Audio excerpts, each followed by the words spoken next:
So I'm making this video on a beautiful Tuesday afternoon, and so if you hear some birds chirping, it's a beautiful spring day, and I can't do anything about them, and I don't blame them for chirping. So in this video, I've got my Compaq Prolinea 575 that was upgraded to an AMD K5 PR120. And I've been having some problems with the hard drive, a lot of bad spots. So I ordered a SCSI drive, largely because the BIOS is limited to roughly 500 megs, 504, whatever the limit is. And I want to see if I can get a little more space out of it without having to resort to disk compression. So in this video, I want to replace the hard drive with the SCSI drive. I'm going to disable the onboard primary and secondary controllers to try to free up some resources. And then I'm going to have to reinstall the Compaq ROM pack utility because it installs in a special partition on the hard drive. And if I switch out the hard drive, I need to recreate that partition. So here we go. To start with, before I swap out the hard drive, I'm going to go ahead and disable the resources.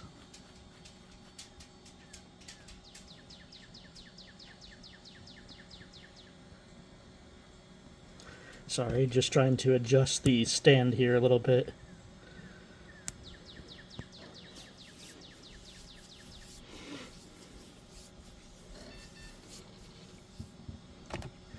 And as soon as the cursor, there we go, it went right into the BIOS, F10 to get in there, computer setup.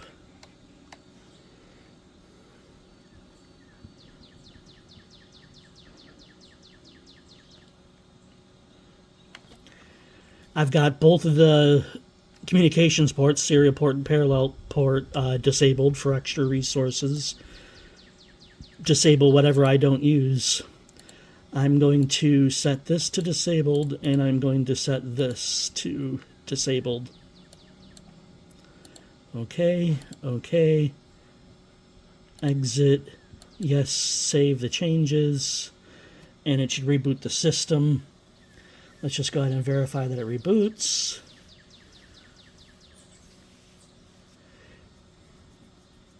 And it should complain that the hard drive is missing.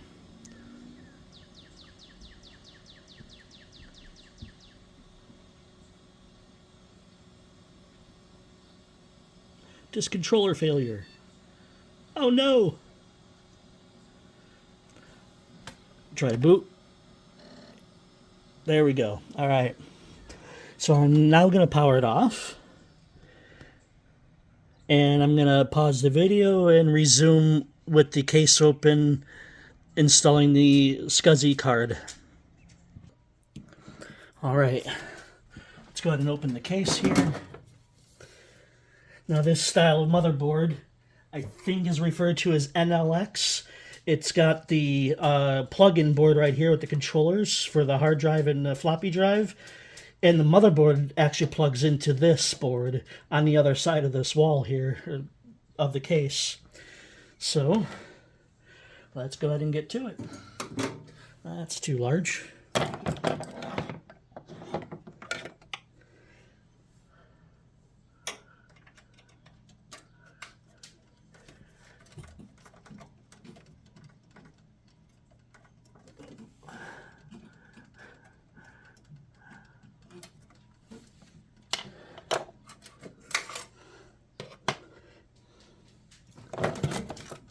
I am installing an Adaptec 2940 ultra wide.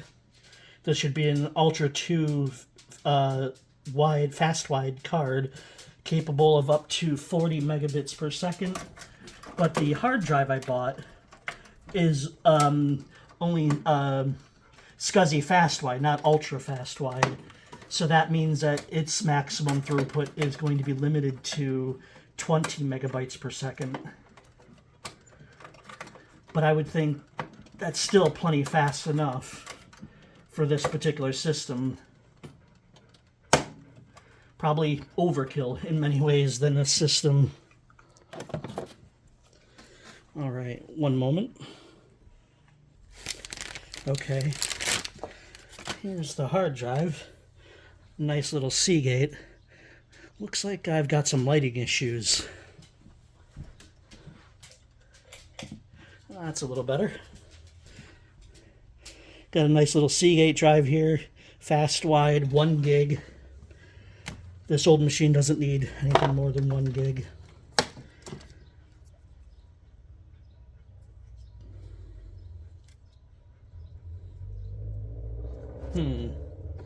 But it does not look like it came with any of the jumpers. That's going to be a problem.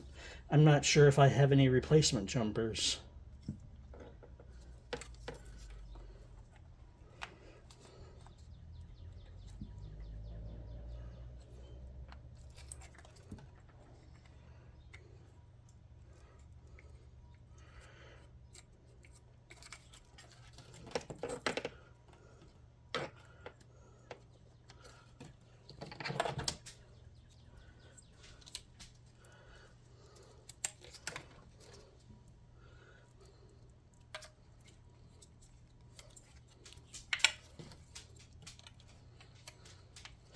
And I believe one of the jumpers necessary to boot is the one for motor start, and I think one of the other ones is to set the device ID. So before I get too far, let's just plug it in and see if it works.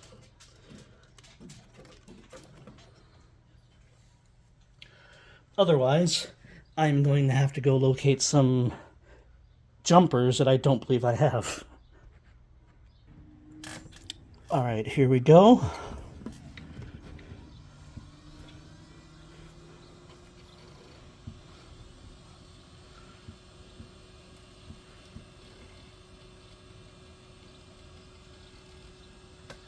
I hear the SCSI drive spinning up.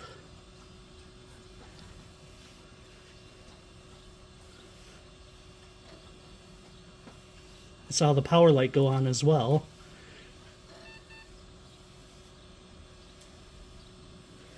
It's a failure.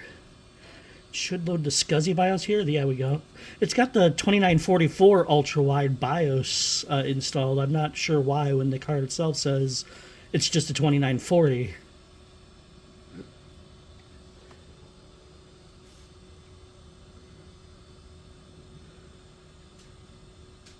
If it doesn't recognize the drive, more than likely that's going to be the device ID issue, because I got to set. I have to set the SCSI ID.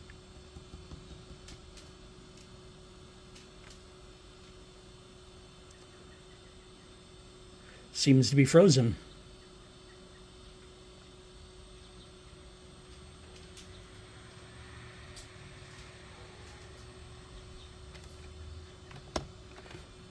Well, not too frozen, not a hard freeze. I was able to Control Alt Delete.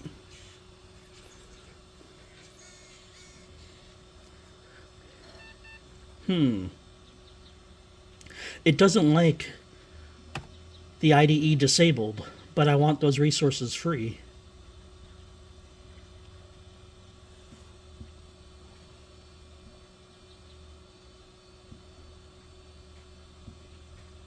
And now it's not even loading the SCSI BIOS. Well, let's power it off. Wait for everything to spin down. And we'll give it one more try.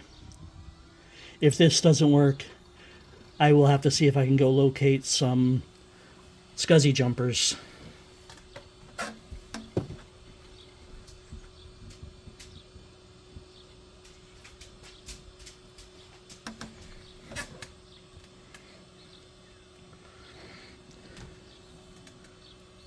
In fact, I think I actually have 2 on this drive I can steal.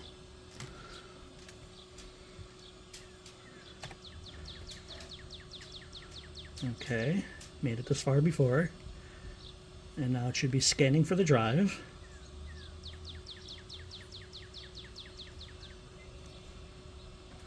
La-di-di-da.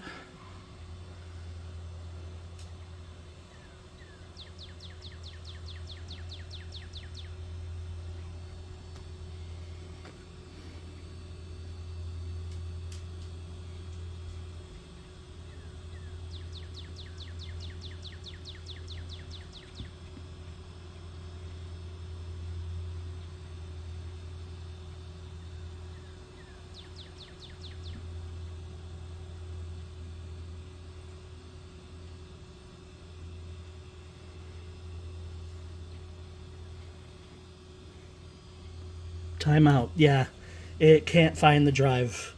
So one moment, please. All right, let's see. So according to the sticker here, it's not entirely clear. It says SCSI connector in front. Is it saying that this is the front of the drive? And there, indeed, the SCSI connector is right there.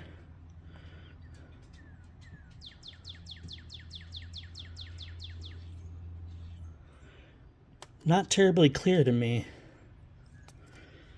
But it looks like termination enable is the one to the farthest right.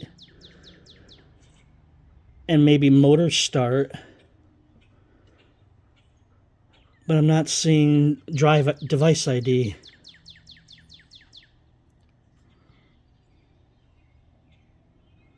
I think down here.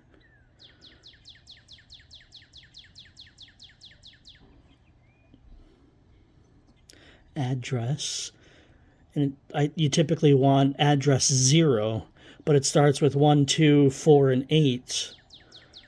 I'm not quite sure how to get 0 out of 1, 2, 4, 8. Let me look this up on Google. I thought I saw a spec page somewhere. So I found a manual here from manualslib.com, a site I really can't stand, but I can't seem to find the PDF I found yesterday. But according to it, if I leave everything blank on the ID, it's supposed to be the default of SCSI ID 0. So that shouldn't be a problem. But I do suspect I will still need to set the termination.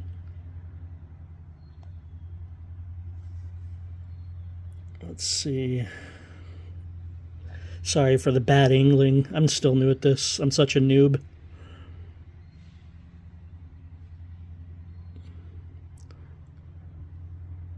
SCSI ID, blah, blah, blah. Shipped with cover installed. But where's the termination setting? More SCSI IDs.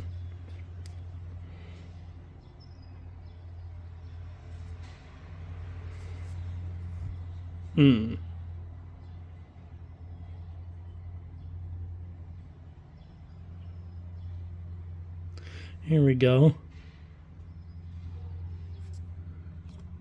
So it's saying it's on the side here? Oh, okay. There's some jumpers right here that I hadn't noticed. And it looks like termination enable is on, and so is term power. Both of those are the defaults according to the manual here.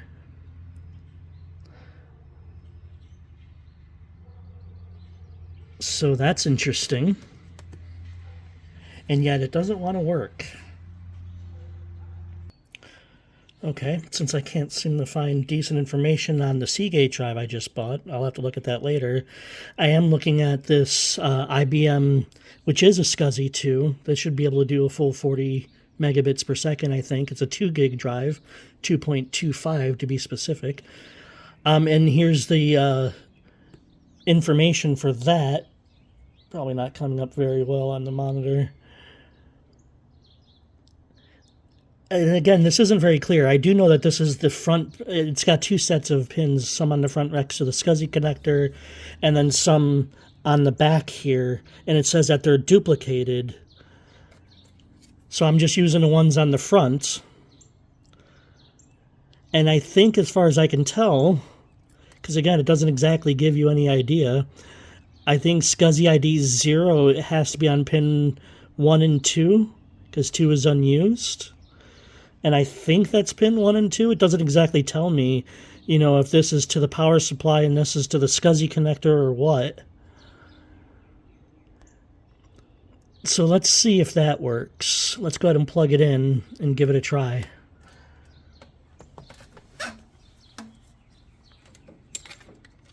Not too hopeful, because I do believe I tried this drive previously and it wouldn't work. Don't look.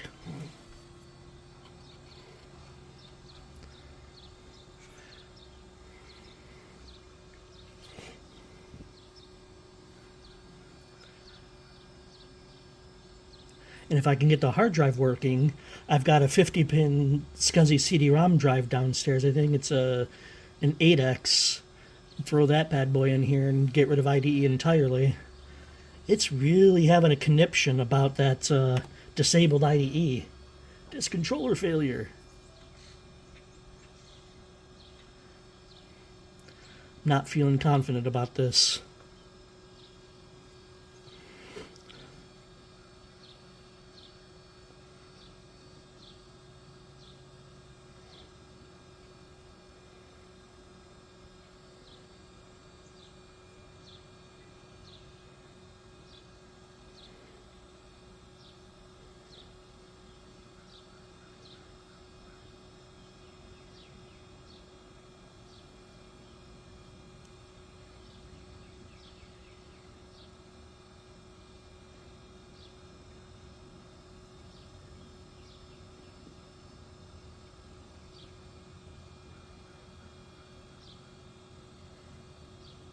Yeah, it's still not able to find the drive.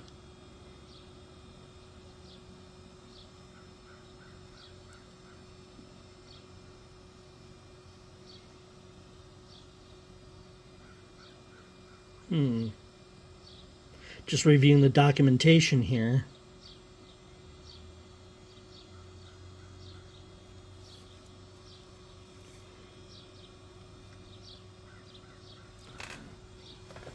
Let's see, is the drive even spinning?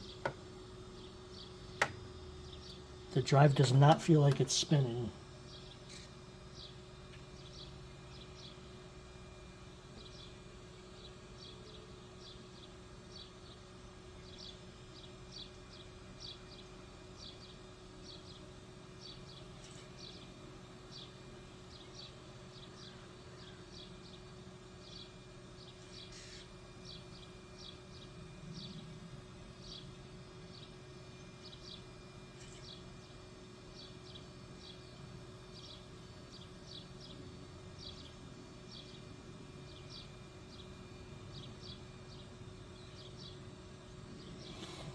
This documentation is very confusing. Okay, probably should have started with this site in the first place. I really like the retro web. Let's see, ST31. What was it again? I'm gonna first try to work with the Seagate drive because I don't need a whole lot of space. I just want to do the 1 gig. ST31051W. ST31051W. Let's go ahead and search. Will you find it? No results.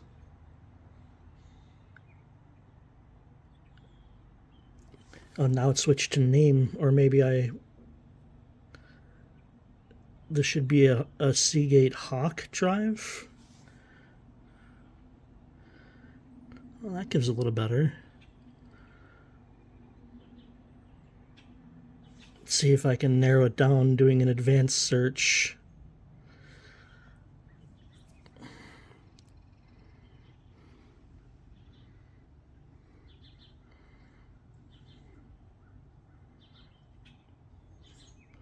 One gig, maybe? And then search again. No. No.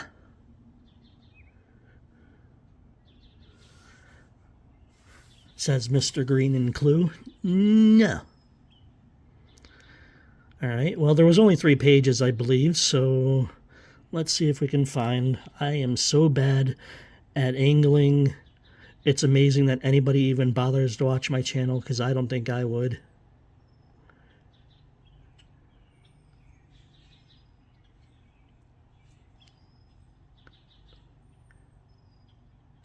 Skyhawk.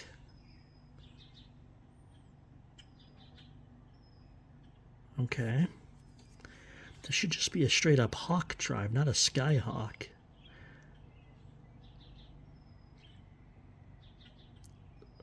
Is this too old of a drive?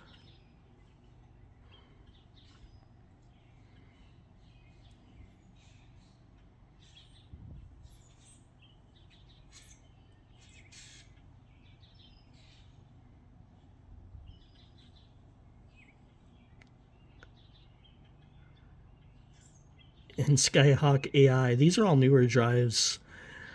I'm so sad. The RetroWeb has let me down. These aren't retro.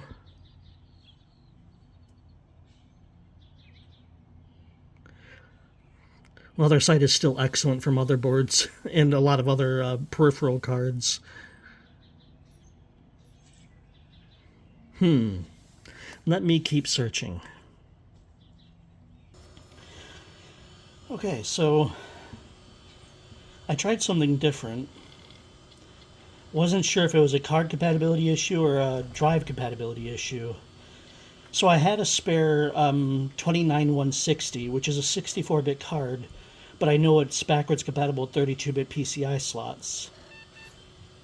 And it worked fine with the IBM drive that I have, the 2.25 gig, which is a little more space than I'm looking for on a system like this. And there we go. It recognizes the Seagate drive just fine.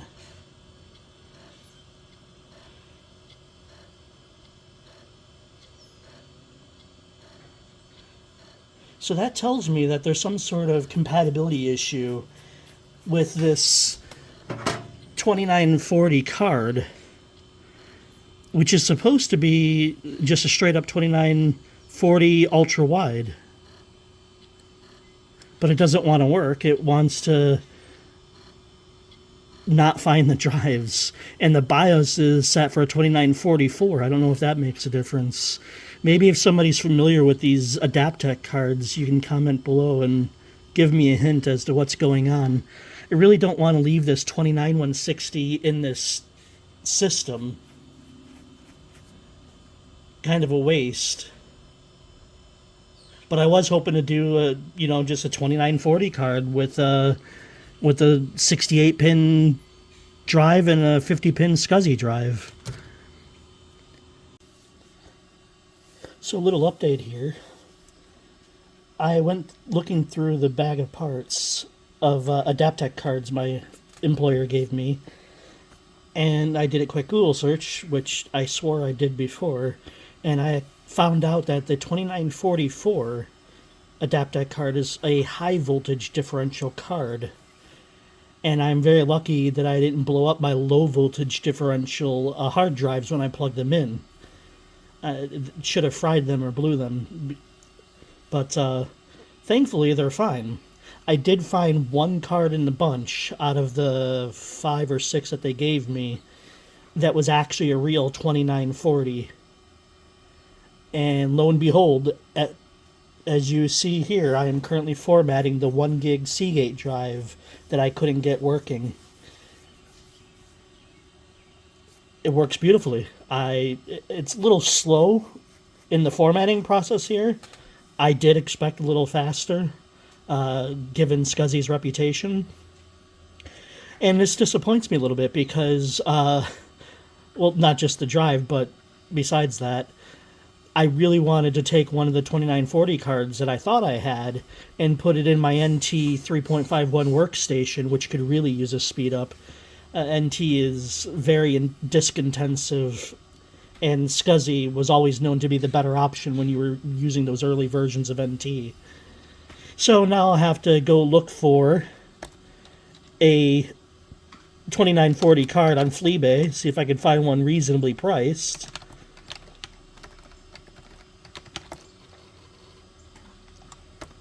But otherwise, I can move forward with this. I can go ahead and change out the hard drive for the 1 gig option and rebuild the system. So quick update. Happy. It works. I figured out my problem. I guess I just missed that it was a 2944. My eyes must be getting bad. I could have swore it said 2940. and only one, as I said, was a 2940. The rest were all 2944s. But thank you very much. Very excited.